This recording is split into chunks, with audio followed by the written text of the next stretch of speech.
Hello everyone. Yesterday and today, we announced the fall of 5 IDF soldiers. Sergeant Iran Ben Zion, 19, from Holon, a fighter in the 401st Brigade, and an officer and 3 fighters in the Nahal Brigade. Captain Nomad Mani, 22, from Darrow. First Sergeant Ben Cohen, 21, from Ra'anana. First Sergeant Maxim Antis, 21, from Bat Yam. And First Sergeant Gilad Arl, 21, from Modian Maccabim Route. May their memory be a blessing. The soldiers fell in battles in southern Lebanon while defending the state of Israel. I share in the grief of the families during these difficult hours. We embrace them and will continue to support them. These were our best sons, the salt of the earth. I also want to send here a wish for a quick and full recovery to the soldiers wounded in battles in recent days.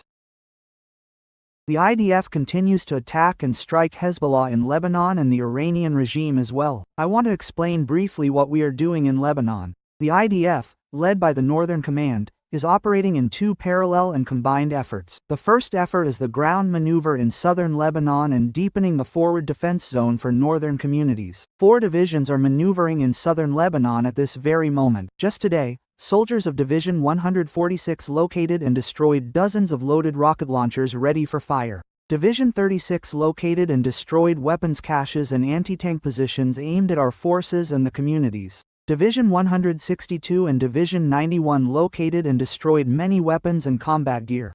This is exactly what the Nahal reconnaissance fighters did yesterday in heroic face-to-face battles with terrorists. We lost 4 of the finest reconnaissance fighters. We are deepening the maneuver into commanding terrain to prevent direct fire on our communities. The second effort is Air Force strikes throughout Lebanon and aerial assistance to ground forces. The Air Force has struck approximately 2,500 terror targets across Lebanon so far. We have eliminated more than 900 Hezbollah terrorists to date. We also continue hunting and striking cells launching rockets and missiles at Israel. The maneuver pushes the enemy north and distances the threat from the communities. In Iran, we continue to strike all the regime's systems and remove existential threats. In the coming days, we will reach the destruction of all components vital to the regime's military production industry. These are the industries that produce the weapons that the regime uses against Israel. These are the weapons we saw in both Gaza and Lebanon. We are systematically dismantling all their military industries throughout Iran.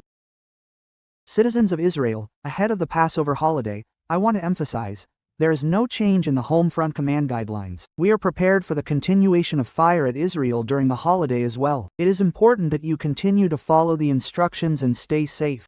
Tomorrow, the eve of the Seder, the people of Israel will sit around the holiday table and sing, Vehi Shemda. The words of the song from the Haggadah take on extra validity in these days too. The promise for our lives here stands before the eyes of every soldier and commander in the IDF, in active duty, career service, and reserves, above the skies of Iran and Lebanon, at sea, on land, and along all the borders.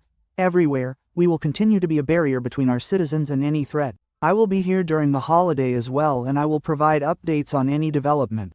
I wish you all a safe holiday of freedom. Questions? We reported this evening. Our correspondent Ruby Hammerschlag reported in the edition that soldiers serving in the north were warned there is an alert for widespread fire from the north. In the past, the IDF said it would update residents on such alerts. Why did that not happen this evening? Well, I'll start with the conclusion. There is no such warning at the moment. We, Hezbollah and Iran, are firing all the time. When there is a warning, when there will be a warning, I will stand here and update the public through every possible channel, just as we did last week. And whenever there is such information, there is currently no concrete information. Hezbollah and the Iranians are a terror regime and a terror organization. We are prepared throughout the holiday as well. Once again, there is no concrete information. We assume that they will continue to fire throughout the holiday, and we are prepared in the best way possible for both defense and offense, and we will continue to attack them. And if there is different information, we will update. But still, soldiers were updated in real time today regarding what is expected tonight. So I will say it again. I am the IDF spokesperson. I do not know about such or other soldiers. There is no concrete information. I say this clearly, and if there is concrete information, we will update the public accordingly. Question from Channel 12. Can you clarify what exactly the Chief of Staff meant when he raised the red flags and spoke about the urgent need to pass a conscription law? Is it about the bill from MK Boaz Bismuth that the government is promoting? Well, here too, I want to clarify from the start that the Chief of Staff did not speak about one law or another, and did not support or oppose any specific law. This is in the political arena, and we do not deal with politics. The Chief of Staff said three things.